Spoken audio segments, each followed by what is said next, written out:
There are hundreds of social networks available today, from online communities for knitters to websites catering to canine friendships, believe it or not.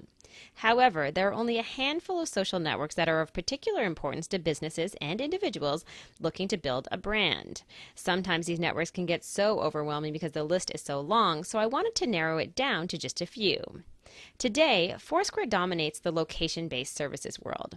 This is where people check in and notify their friends about where they are. The company recently changed its focus from users sharing location to suggesting locations for users to visit. There is also an interesting gaming component to Foursquare. If you check in at one location more than anyone else, you are given the title of mayor of that location.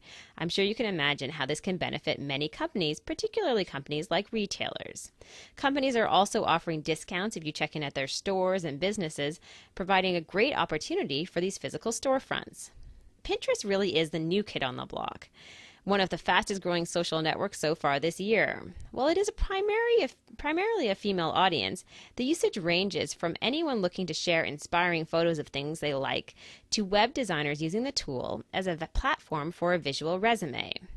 Twitter, Facebook, LinkedIn, and YouTube are perhaps the best known of all of these networks, but services like Tumblr and Google+ are gaining in popularity. For example, Tumblr has more than 50 million users and is a popular place for brands such as Red Bull to share inspiring photos and quick blog posts.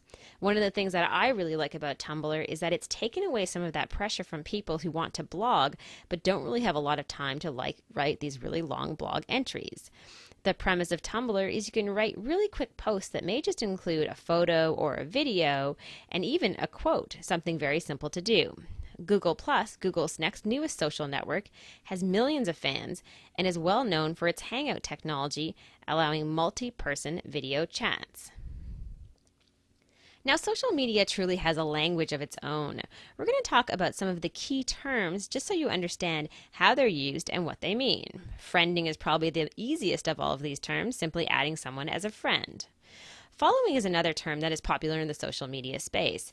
This applies to Twitter and to Google+, meaning you're subscribing to a person's updates. It sounds a little creepy, but in the social space, it really isn't. Tweeting is the act of posting on Twitter. Twitter probably has the most terms that are associated particularly with that platform than any of the other social networks. Retweeting is a really simple thing you can do to share someone's post from Twitter and broadcast it to your followers. There really is an entire art around retweeting that we'll also talk about later in this online course. Pinning is a new term because of Pinterest, the popular social network that launched not that long ago. Pinning means you're posting a photo to Pinterest, a really simple way to upload a photo or add a link to a photo and allow other people to browse your boards on Pinterest.